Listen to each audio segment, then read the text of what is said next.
사내들인 공회원들은 검과 뭉치를 든 자들을 보내어 예수님을 붙잡았습니다. 14장 53절 이하의 내용을 보면 그들은 대제사장의 관저로 예수님을 끌고 갔는데 그때는 아직 새벽 동이 트기 전이었습니다. 그러나 이미 대제사장들과 서기관들과 장로들이 그곳에 모여 있었습니다. 사내들인 공회가 그 밤에 열린 것입니다.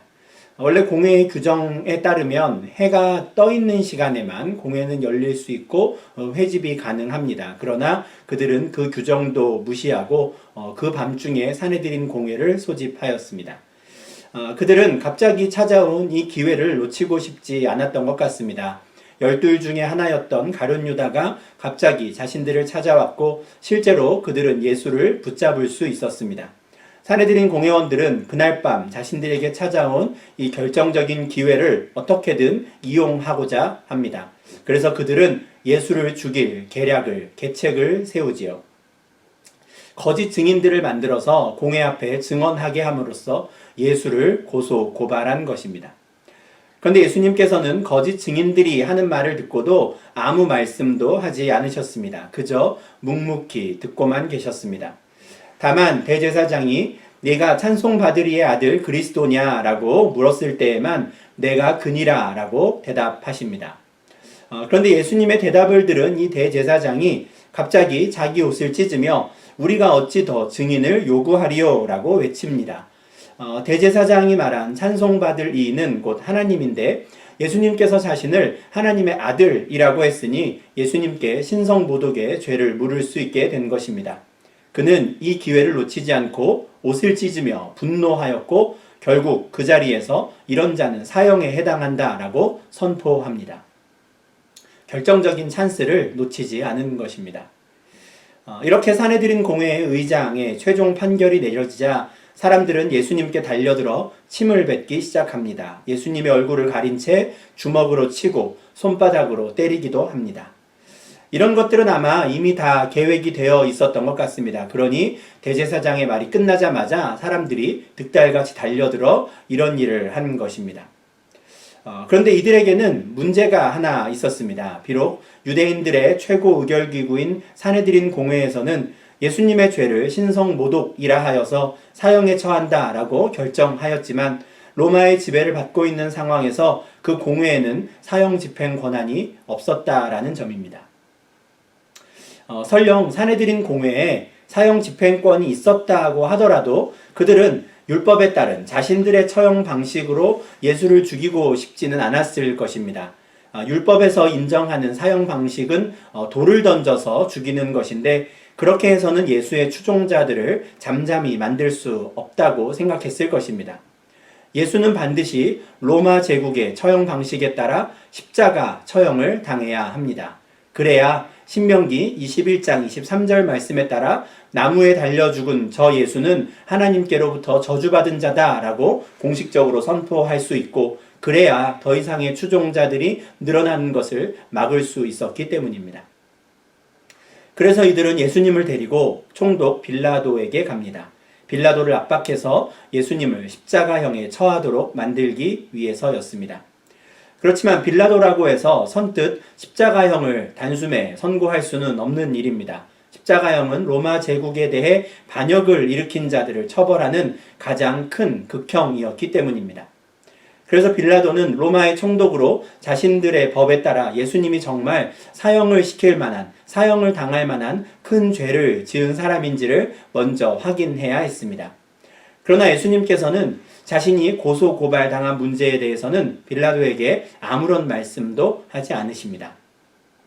앞서 사내들인 공회에서 재판을 받으실 때에도 자신을 향한 거짓 고발에 대해서는 아무 말씀하지 않으셨던 것처럼 총독 빌라도의 질문에 대해서도 아무 말씀하지 않으셨습니다. 다만 빌라도가 예수님께 내가 유대인의 왕이냐라고 물었을 때에는 너의 말이 옳다라고 대답하십니다. 앞서 대제사장이 내가 찬송받으리의 아들이냐 그리스도냐라고 말했을 때에도 그렇게 질문했을 때에도 그렇다고 대답하신 것처럼 당신의 그 신분에 대한 질문에 있어서는 분명한 대답을 하신 것입니다. 그러나 빌라도는 끝내 예수님을 사형에 선고할 만한 마땅한 죄목을 찾지는 못했습니다. 오히려 그는 예수님께서 자기 자신에 대해 아무런 변명이나 변호를 하지 않는 모습을 보고 놀랄 뿐이었습니다. 그럼에도 불구하고 빌라도는 자신이 신문한 내용을 바탕으로 그 모습 그대로 예수님께 무죄를 선포할 수는 없었습니다. 새벽부터 자신을 찾아온 사내들인 공회원들의 영향력을 무시할 수 없었기 때문입니다. 만약에라도 그들과의 사이가 틀어진다면 유대인들을 통치하는 자신의 역할을 잘 감당하기는 꽤나 힘들어질 것이 분명합니다. 빌라도 입장에서는 참 난처한 상황에 처하게 된 것인데 그는 이 상황을 벗어나기 위해서 특별 사면 제도를 이용할 생각을 합니다. 그동안 빌라도는 해마다 명절이 되면 백성들이 요구하는 죄수 한 사람을 놓아주는 일을 해왔습니다.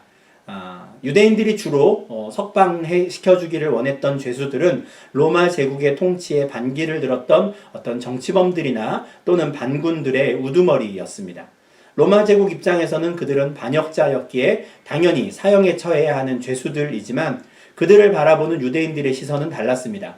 자신들을 통치하고 있는 로마의 반기를 든 자들이기 때문에 유대인들로서는 영웅과도 같은 존재들인 것입니다. 그러니 그들은 그와 같이 사형수에 처한 그 반군들의 우두머리를 풀어줄 것을 요구하였고 그를 풀어줌으로써 빌라도는 유대인들과의 우호적인 관계를 유지해 왔던 것입니다.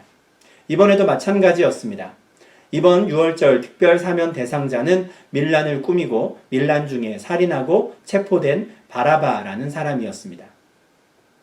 아마 그가 밀란을 일으켰다라고 하는 이 밀란은 로마 제국에 대한 반란이었을 겁니다. 단순히 유대인들을 괴롭히기 위해서 밀란을 일으킨 폭도거나 살인자였다면 같은 동족들인 유대인들도 그를 사면해달라고 청하지는 않았을 것입니다.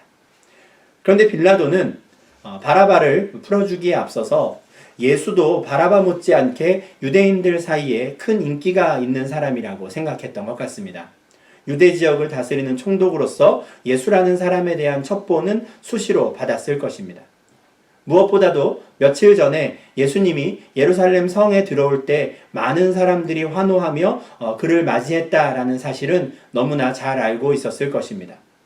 10절 말씀과 같이 빌라도는 대제사장들이 예수님에 대한 시기심으로 그를 붙잡아 왔다는 것도 이미 알고 있었습니다. 예수님의 대중적인 인기가 사내들인 공회원들의 시기심을 자극했다라는 것을 알고 있었던 것입니다.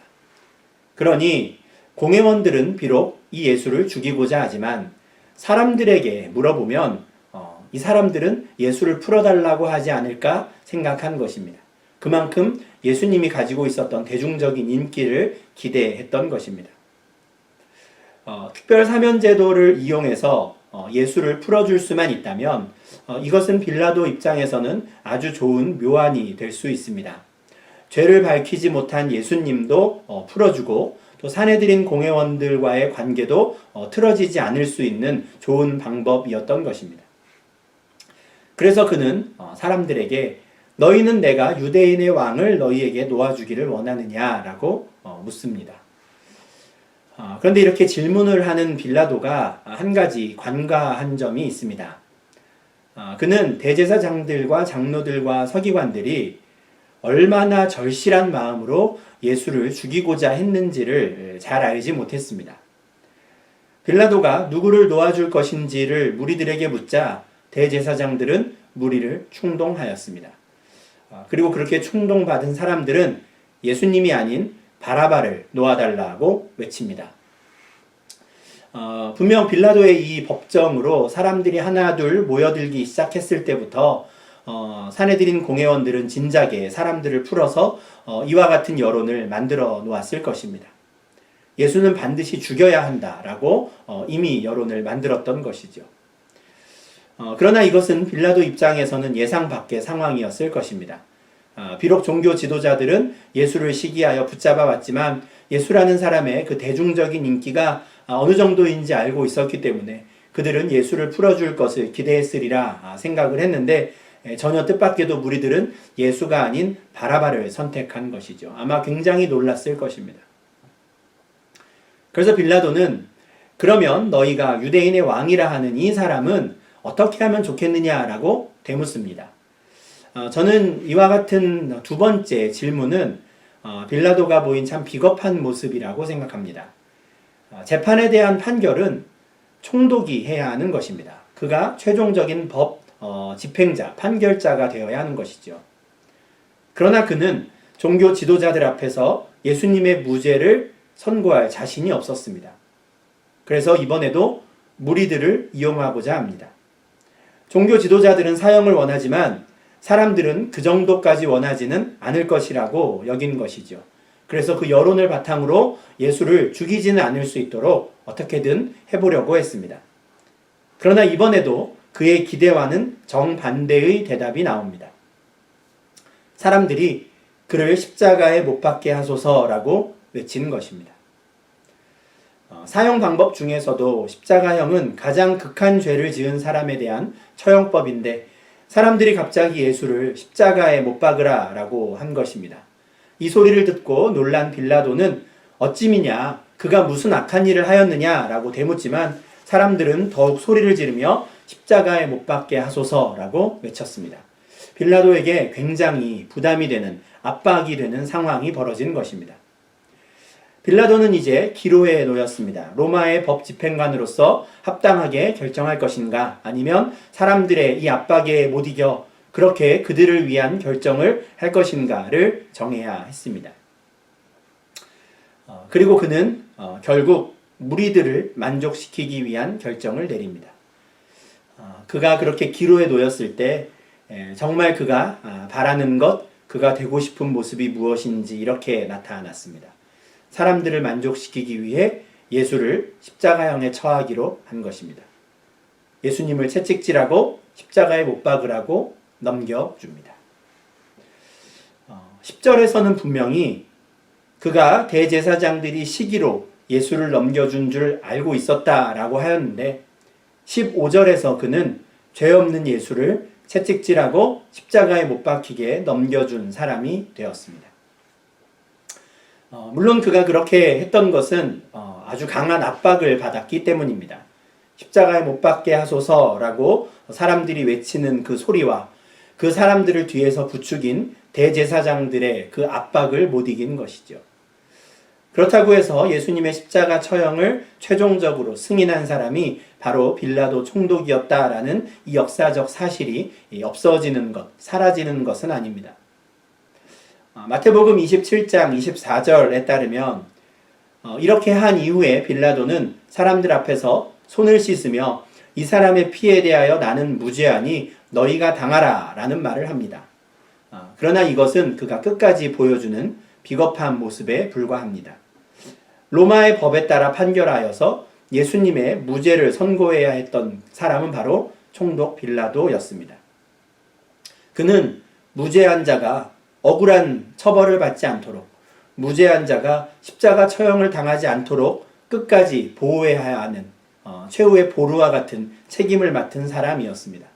그러나 그는 단지 물로 손을 씻는 것으로 자신의 모든 책임을 면하려 하였습니다. 겟세마네에서 예수님께서 붙잡히신 순간부터 이렇게 총독 빌라도의 마지막 판결까지 그렇게 십자가 처형이 확정될 때까지 어느 정도의 시간이 흘렀을까요? 마가복음 15장 25절 말씀에 따르면 예수님께서 십자가에 못 박히신 시간은 제3시였습니다. 신약 성경에 기록된 이 유대인들의 시간을 현재 시간으로 환산을 하려면 6시간을 더해야 하는데요. 그렇다면 예수님께서 십자가에 못 박히신 그때는 오전 9시가 됩니다. 지난 밤에 겟세마네에서 붙잡히신 후에 12시간이 채 되지 않아서 예수님은 십자가에 못 박히신 것입니다. 정말 짧은 시간 안에 산헤드린 공회에서 재판이 이루어졌고 빌라도의 법정에서 재판이 벌어졌습니다. 그리고 그 두 번의 재판의 결과 두 번 다 사형이 연도되었고요. 결국 십자가형이 집행되었습니다. 짧은 시간 안에 정말 많은 일들이 순식간에 지나간 것입니다. 그런데 이 짧은 순간을 기록한 마가의 기록을 보면 정말 많은 사람들이 등장합니다. 그리고 그 많은 사람들이 이 급박한 상황에서 어떤 말을 하며 어떤 행동을 하는가를 통해서 우리는 각 사람들의 다양한 모습을 확인할 수 있었습니다. 산헤드린 공회원들은 예수를 죽일 수 있는 이 절호의 찬스를 놓치지 않으려고 무전 애를 썼습니다. 그들은 해가 진 이후에는 산헤드린 공회를 열 수 없다는 규정도 무시하고 거짓 증인을 내세우는 일에도 서슴지 않았습니다. 사람들 앞에서 대제사장이 옷을 찢어가면서 예수님께 신성모독이라는 죄명을 뒤집어 씌웠습니다. 그리고 무리들을 충동해서 결국 예수님을 십자가에 못 박으라는 최종 판결을 만들어내는 데 성공하였습니다. 그들이 예수님을 죽이려고 하는 이유는 바로 그들의 시기심 때문이다라는 것을 이방인이었던 총독 빌라도도 눈치챌 수 있을 정도로 정말 티가 많이 났지만 그들은 전혀 부끄러워하지 않았습니다. 무리들은 어떻습니까? 불과 며칠 전만 해도 주의 이름으로 오시는 왕이라고 칭송하며 예루살렘으로 입성하던 예수님을 떠들썩하게 맞이했던 사람들이었습니다. 그러나 그들은 대제사장들의 충동을 받아 순식간에 예수를 십자가에 못 박으라고, 차라리 바라바를 풀어주라고 당당히 요구하는 사람들이 되었습니다. 이들이 이렇게까지 급변하게 된 이유에 대해서는 성경에서 말씀하고 있지 않습니다. 그러나 그들에게는 분명 이 종교 지도자들의 요구에 따르지 않았을 때에 자신들이 당하게 될 그 불이익에 대한 두려움이 있었을 것입니다. 비록 며칠 전까지만 해도 자신들이 그렇게도 열광하며 환영했던 예수였지만 지금 이 상황에서 예수는 이미 로마 군인들에게 붙잡힌 상태였습니다. 이 상황에서 괜히 예수의 편에 섰다가는 자신들도 반역죄로 몰릴지 모르는 상황이었습니다. 이것은 지난 3년간 예수님을 따라다녔던 제자들에게서도 똑같이 발견되는 모습이었습니다. 우리가 지난주에 보았던 대로 검과 몽치를 든 자들에게 예수님이 붙잡혔을 때 제자들은 다 흩어져 도망쳤습니다. 제자들이 그러했는데 하물며 다른 사람들이야 오죽하겠습니까? 그 모든 사람들은 각자 살 길을 찾아야 했고 대제사장들이 충동질하는 대로 충실하게 움직일 수밖에 없었습니다. 결국 그들은 예수를 십자가에 못 박으라고 소리치게 된 것입니다. 총독 빌라도는 어떻습니까? 그는 전형적인 정치인의 모습을 보여줍니다. 그는 처음부터 예수님의 가르침이나 하나님의 나라에 대해서는 관심이 없었습니다. 그의 관심은 밀란이 일어나지 않는 것, 소동이 일어나지 않아서 자신에 대한 안 좋은 평판이 로마의 본부에 전해지지 않는 것이었습니다. 그리고 그것을 위해 종교 지도자들과의 관계를 좋게 유지하는 것, 그것이 바로 그에게 가장 중요한 일이었고 결과적으로 모든 사람들의 관심을 받고 지지를 받는 것, 그것이 정치인 총독 빌라도의 바램이었습니다. 그의 최종적인 관심사가 그것이었죠. 그래서 그는 대제사장들이 왜 예수님을 죽이려고 했는지 그 이유를 분명히 알았지만 오히려 그들의 말에 끌려갑니다. 그리고 그는 사람들의 눈치를 보느라 하지 말아야 할 결정을 내리고 말았습니다. 그가 예수를 넘겨준 이유에 대해서는 15절에서 아주 분명하게 말씀합니다. 그는 무리에게 만족을 주고자 그 일을 하였습니다. 그래서 그는 예수님이 범죄를 저지르지 않았다는 것을 알았지만 그래도 예수님을 채찍질하여 십자가에 못 박도록 넘겨주었습니다.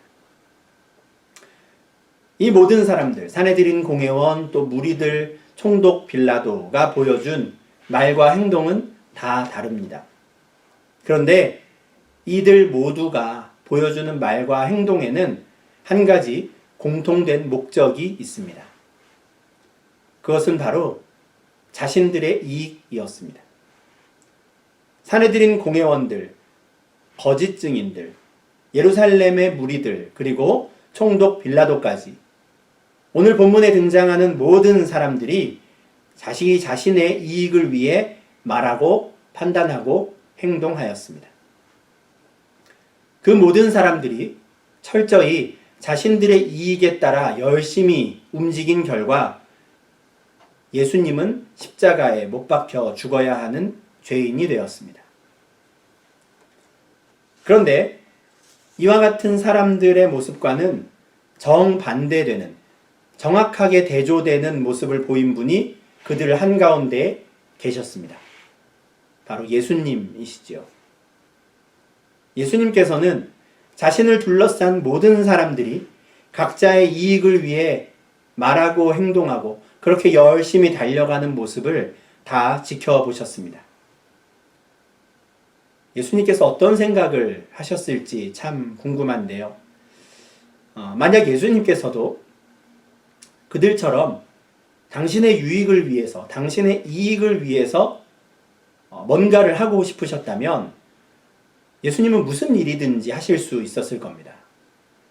산헤드린 공회에서든 빌라도의 법정에서든 얼마든지 자신의 일을 변호하실 수 있었고 변명하실 수 있었을 겁니다. 마태복음 26장 53절에서 하신 말씀처럼 당장에라도 아버지께 구하여 12군단 더 되는 천사들을 그 자리로 부르실 수도 있었을 겁니다. 아니면 당장에라도 하늘에서 불을 내려 그 앞에 있는 모든 이들을 그 자리에서 심판하실 수도 있었을 것입니다. 그러나 예수님은 그렇게 하지 않으셨습니다. 각자의 이익을 위해 달려가는 그 모든 사람들을 그저 가만히 보고 계십니다. 아무 말씀하지 않으시고 그들을 지켜보신 것이죠. 그들이 말하고 행동하는 그 모든 일들이 조합이 되었을 때 결국 당신이 십자가에 달리게 될 것을 알고 계셨지만 그럼에도 불구하고 예수님은 가만히 계셨습니다. 이사야 53장 7절에서 예언된 말씀처럼 그는 곤욕을 당하여 괴로울 때에도 그의 입을 열지 않으셨고 마치 도수장으로 끌려가는 어린 양과 털 깎는 자 앞에서 잠잠한 양같이 그의 입을 열지 않으셨습니다. 각자의 이익을 위해 열심히 달려가는 모든 사람들과는 정반대로 행동하신 것입니다. 예수님께서는 그렇게 가만히 계심으로 자기의 유익을 구하는 행동을 하지 않으셨고 결국 그렇게 가만히 계심으로 하나님의 구원 역사를 이루셨습니다. 이게 참 놀라운 일입니다. 하나님의 구원 역사라고 하는 것은 하나님께서 뭔가 결정적인 순간에 직접 나타나셔서 무엇인가 특별한 일을 하심으로써만 이루어지는 것이 아닙니다. 때로는 오늘 본문의 상황과 같이 악인들이 각자의 이익을 위해 날뛰는 것을 그 모습 그대로 두심으로써 그 구원 역사를 이루시기도 하십니다. 우리가 감히 상상할 수 없고 헤아릴 수 없는 하나님의 지혜의 신비입니다. 그리고 그렇게 이루어져가는 하나님의 구원 역사 가운데 예수님의 사랑이 더욱 드러나게 되었습니다. 고린도전서 13장을 우리가 사랑장이라고 부르는데요. 사도 바울을 통해서 하나님께서는 사랑이 어떤 것인지, 참 사랑이 어떤 것인지를 아주 잘 설명해 주셨기 때문입니다. 근데 고린도전서 13장 4절과 5절을 보면 이런 말이 있습니다. 사랑은 오래 참는다. 사랑은 자기의 유익을 구하지 않는다 하는 것이죠. 예수님께서 오늘 본문을 통해 보여주신 그 사랑의 모습이 바로 이와 같은 모습이었습니다. 산헤드린 공회에서, 빌라도의 법정에서, 심지어 자신을 때리고 희롱하는 자들 앞에서도 예수님은 오래 참으셨고 끝까지 자기의 유익을 구하지 않으셨습니다. 악인들이 날뛰는 모습을 그저 가만히 지켜보심으로 하나님의 구원 역사를 이루셨다라고 말씀드렸는데 또한 그 가운데 가만히 계심으로 주님께서는 당신의 참된 사랑을 우리에게 보여주신 것입니다.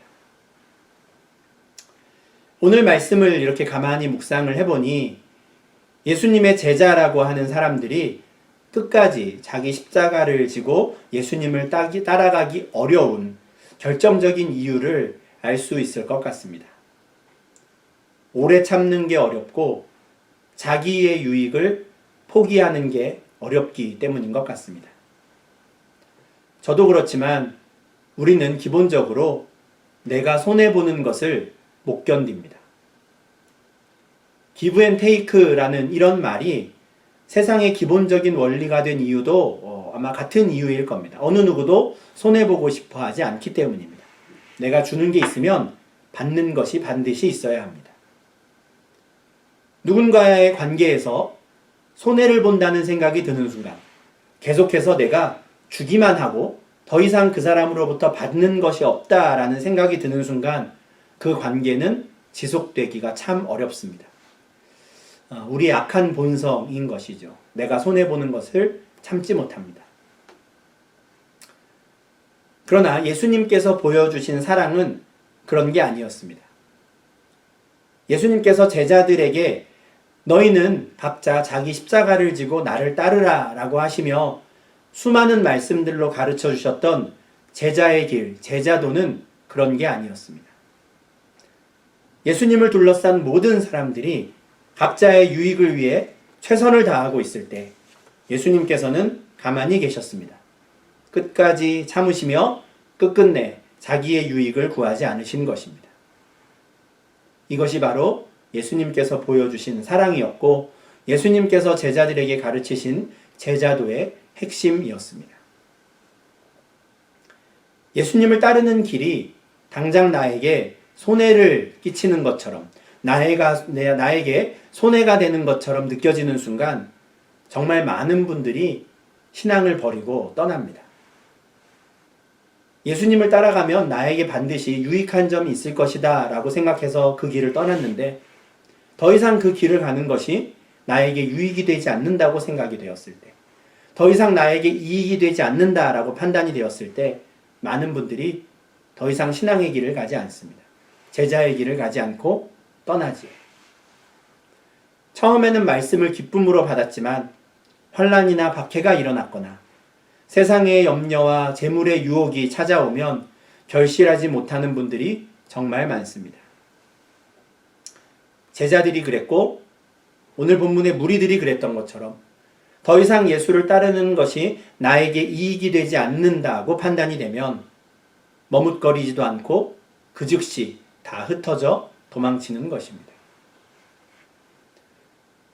그러나 우리는 그렇게 되지 않기를 바랍니다. 우리는 정말 예수님을 닮아갈 수 있기를 바라고 예수님께서 걸어가신 그 길을 우리도 걸어갈 수 있기를 바랍니다. 예수님의 사랑을 담고 싶습니다.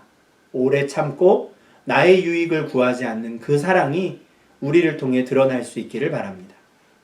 그래서 우리가 걸어가는 이 모든 길들이 예수님을 따라가는 각자의 십자가의 길이 될 수 있기를 간절히 소망합니다. 우리 모두가 오래 참으며 자기의 유익을 구하지 않는 참된 예수님의 제자들이 될 수 있기를 소망합니다. 오늘날 우리를 둘러싸고 있는 많은 사람들의 모습을 가만히 지켜보면 정말 어느 한 사람 빼놓지 않고 각자의 유익을 위해 정말 최선을 다해서 달려가는구나 하는 것을 보게 됩니다. 그러한 모습을 보며 조바심 내지 않을 수 있으면 좋겠습니다. 가만히 있는 나의 모습을 답답하거나 바보같이 여기지 않을 수 있으면 좋겠습니다. 나도 그들과 같이 휩쓸려서 똑같이 나의 유익을 위해 아둥바둥 달려가는 어리석은 자들이 되지 않기를 바랍니다. 모든 이들이 각자의 유익을 향해 쫓아가더라도 우리는 각자 그 자리에 서서 자기의 십자가를 지며 오래 참으며 나의 유익이 아닌 하나님을 사랑하고 이웃을 사랑하는 마음으로 다른 이들의 유익을 구하는 참된 제자의 삶을 살 수 있기를 간절히 소망합니다. 그래서 마지막까지 인내하는 자들에게 구원을 주신다는 그 하나님의 은혜를 우리의 삶 가운데 경험하는 복된 성도님들이 되시기를 주님의 이름으로 축원합니다. 기도하겠습니다. 하나님 아버지 감사합니다. 오늘 말씀을 통하여 예수님의 참된 사랑이 무엇인지 알게 하시니 참으로 감사를 드립니다. 또한 그 가운데에 보게 되는 타락한 인간의 본성이 어떠한지도 또 다시 한번 깨닫게 하시니 참 감사합니다. 하나님, 타락한 저희는 나의 유익을 구하는 삶을 날마다 살아가며 혹여나 내가 손해를 입는 일을 겪는다면 견디지 못하는 또 우리의 모습인데 정말 주님께서는 어떠한 마음과 어떠한 생각으로 이 땅을 살아가셨고 또 자기의 유익을 구하는 사람들을 바라보며 어떤 생각을 하셨을까 우리가 돌아보게 하시니 주님 감사를 드립니다. 주님께서 분명 제자들에게 십자가를 지고 나를 따르라 라고 하셨을 때에는 모든 것을 그 십자가 앞에 내려놓고 심지어 나의 유익을 구하고자 하는 그 마음까지도 내려놓고 따르라고 하셨던 것인데 그 제자들이, 그 많은 사람들이 그 결정적인 순간에 다 흩어져 도망치는 모습을 봅니다. 하나님, 그 모습이 우리의 모습과 다르지 않아 또한 겁이 나고 두렵기도 합니다. 그러나 주님, 이제 우리가 성령을 따라 살기로 작정하였사오니 정말 참된 예수님의 제자들이 되게 하시고 사람의 힘으로는 할 수 없으나 우리가 성령 하나님께서 주시는 그 힘과 능력 가운데 오래 참으며 나의 유익을 구하지 않고 다른 이들을 나보다 낮게 여기며 오직 주님을 사랑하는 그 마음으로 이 땅을 살아가는 저희 될 수 있도록 인도하여 주시옵소서. 내 오른뺨을 치는 자에게 왼뺨을 대게 하시고 오리를 함께 가자 하는 자에게 십리를 걸어가게 하시며 그처럼 주는 것이 받는 것보다 복이 있다 말씀하신 그 주님의 말씀을 기억하며 우리가 나의 이익이 아닌 다른 이들을 섬기고 사랑하는 삶을 살아갈 수 있도록 주님 인도하여 주시옵소서. 그래서 주님께서 이 땅에 계실 때에 보여주셨던 그 사랑의 모습을 우리가 담게 하시고 정말 주님을 따라 각자의 십자가를 지고 담대히 이 길을 걸어가는 참된 주의 제자들, 백성들 될 수 있도록 인도하여 주시옵소서. 우리의 연약한 마음들을 아시오니 주님 날마다 새 힘을 더하여 주시고 승리하게 하시고 성령을 따라갈 수 있는 용기를 더하여 주시옵소서. 예수님 이름으로 기도합니다. 아멘.